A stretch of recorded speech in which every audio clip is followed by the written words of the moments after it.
गेल्या 10-15 दिवसापासून उन्हाचा कडाका चांगलाच जाणवू लागलेला आहे आणि आपण पाहिलं तर या उन्हामुळे अनेक ठिकाणच्या डोंगर रांगांना वणवं लागल्याचं सुद्धा चित्र पाहायला मिळतं। या वणव्यामुळे डोंगर रांगातील वनसंपत्तीचं त्याचबरोबर वन्यप्राण्यांना हानी पोहोचतेच आहे। मात्र या डोंगर रांगांशेजारी असणाऱ्या शेतकऱ्यांच्या शेतीला तसेच फळबागांना सुद्धा मोठ्या प्रमाणावर नुकसान जे आहे ते होत असल्याचं आपल्याला पाहायला मिळतं। मी सध्या अशाच एका शेतात आलेलो आहे। भोर तालुक्यातील गोकवडी गावच्या जयसिंग बांदल यांचं हे खरं तर शेत आहे आणि या ठिकाणी पाहिलं तर त्यांनी नुकतीच 2 वर्षापूर्वी या ठिकाणी आंब्याची बागेची लागवड केलेली होती आणि या आंब्याच्या बागेला याची झळ जी आहे ती या वणव्याची पोचलेली पाहायला मिळते। आपण वरती पाहिलं तर हा डोंगर रांग आहे आणि या डोंगर रांगेला लागलेला वणवा हा थेट त्यांच्या शेतामध्ये पोहोचला आणि या शेतामध्ये हा वणवा पोहोचल्यामुळं या संपूर्ण त्यांच्या फळबागेचं नुकसान जे आहे ते झालेलं पाहायला मिळते। अगदी 2च वर्षापूर्वी ही झाडं लावलेली होती आणि या वणव्यात ही झाडं जी आहेत ती अशा प्रकारे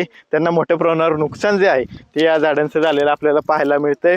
त्यामुळं मोठं नुकसान जे आहे ते खरं तर या शेतकऱ्याला सहन करावं लागणार आहे। लाखो रुपयांचा खर्च करून त्यांनी हे संपूर्ण शेत फळबागची लागवड केलेली होती आणि हे शेतकरी पाहतोय आजूबाजूच्या शेतींना सुद्धा अशाच प्रकारचा फटका बसलेला आहे। जी शेततळी उभी केली होती त्या शेततळ्यांचं प्लास्टिक सुद्धा जळून खाक झालेलं आहे। आपल्यासोबत शेतकरी आहेत, आपण त्यांना विचारणार आहोत कशा पद्धतीचे नुकसान झालेलं आहे। 2 वर्षापूर्वी तुम्ही शेताची लागवड केली होती आणि आता पाहिलं तर हे संपूर्ण शेत तुमचं जळून खाक झाल्याचं पाहायला मिळतं। तर आताच्या फोडागत झाडं जपलीत आम्ही टँकरने पाणी आणून घालतो याला, पण अचानक लागलेल्या आगीमुळे आम्हाला काही समजलंच नाही, आग विझवता आली नाही, त्यामुळे सगळी झाडं आमची जळून खाक झालीत।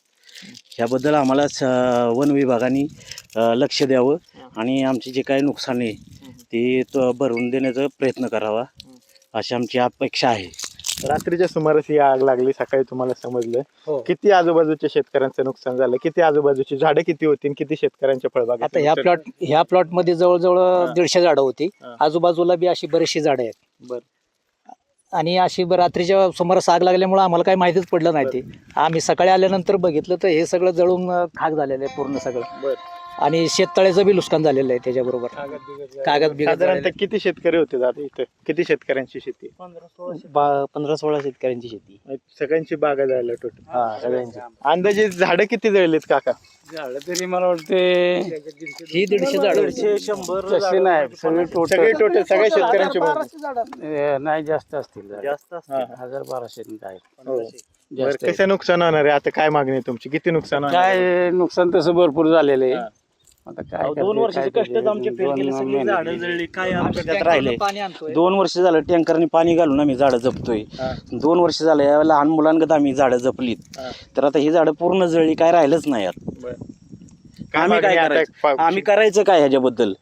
ही अशी आग लागली, आम्ही एक झाड तोडायचं म्हणलं तर आम्हाला परमिशन मिळत नाही, आणि जर अशी आग लागत असेल आणि आमचं एवढं नुकसान होत असेल त्याला भरून कोण देणार, कोण जबाबदार याला? म्हणजे तातडीने वन विभागाने, कृषी विभाग असेल त्यांनी तातडीने पाहणी करावी, पाहणी करून नुकसान भरपाई आम्हाला द्यावी, आणि ही जी झाडं जळलेली आहेत याच्याबद्दल आम्हाला परत दुसरी झाडं दिलीत तर आम्ही परत लागवड करू शकतो। दरवर्षीच पण हे असं दरवर्षी होऊ नये ह्याच्यासाठी बी उपाययोजना वन करावी। विभाग लक्ष देत नाही, जाळपट्टे काढले पाहिजेत, तसे काय काढले जात नाही, त्यामुळे तुम्हाला नुकसान होते। हा, ते काढलं असतं आमच्या इकडून तर इकडे खाली जाळ येतच नव्हता ना। बर, आपण पाहतोय की वन विभागाने सुद्धा खरं तर जाळपट्टे काढले पाहिजेत, जेणेकरून अशा पद्धतीने नुकसान जे आहे ते आमचं होणार नाही आणि जे नुकसान झाले ते कुठेतरी प्रशासनाने त्याची पाहणी करावी, त्याचा पंचनामा करावा आणि आम्हाला नुकसान भरपाई या संपूर्ण शेताची द्यावी, कारण आमची संपूर्ण झाडं जळून खाक झालेली आहेत। 2 वर्ष आम्ही जे या फळबागेसाठी कष्ट केलेले होते ते कुठेतरी वाया गेले, तशी खंत जी आहे ती या शेतकऱ्यांनी बोलून दाखवलेली आहे आणि आम्हाला याची नुकसान भरपाई प्रशासनाकडून मिळावी अशी सुद्धा अपेक्षा या शेतकऱ्यांनी व्यक्त केलेली आपल्याला पाहायला मिळते। कॅमेरा पर्सन किरण आंबेकेसह विनय जगताप, TV9 मराठी, भोर, पुणे।